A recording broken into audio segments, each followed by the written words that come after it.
Today we're gonna go ahead and remove my current lighting setup. So this is the typical relay setup that you see when you receive a light bar.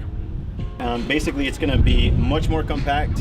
All these relays are gonna be fitted on one circuit board, and it'll fit right in this space without this chunky wiring setup that I have. This actually fits multiple vehicles. Well, it's universal in its name, so it'll fit multiple vehicles, and I'm gonna use the bracket that it comes with to mount it somewhere in this area. All right, so this is the wiring harness that came with my actual mirror pod lights. These pod lights have a main light and they have a back light, and they need two separate relays. And they also share one ground, and then each of these is a positive. So what I'm actually gonna do is I'm gonna go ahead and cut these wires that go straight to the pod lights.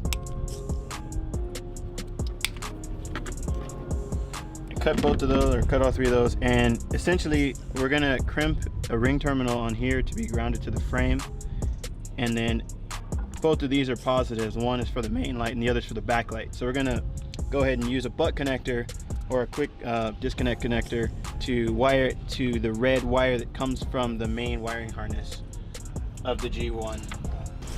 So we went ahead and took the positive wire coming from my mirror pod lights, ran them into the positive for the actual harness.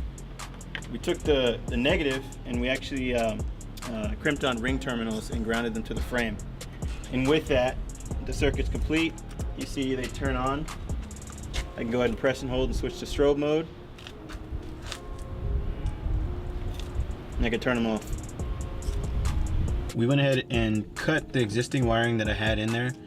And to make it easy to fish the new harness through the firewall, I actually duct taped the new harness to the end of the old harness and pulled everything through.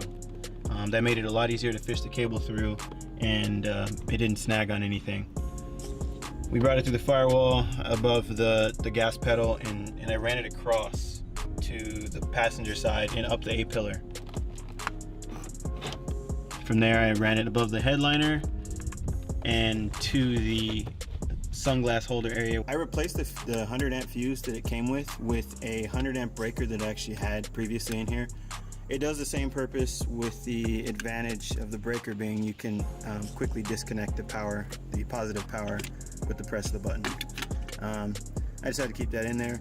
We're running the power to this harness panel right here. This is the main power for all the lights. From here, all the positive leads go to each light, and then the light's negative leads get grounded to the frame. And I've grounded it with the two bolts that I have going into the fender here that were previously here for my last relay setup that I had.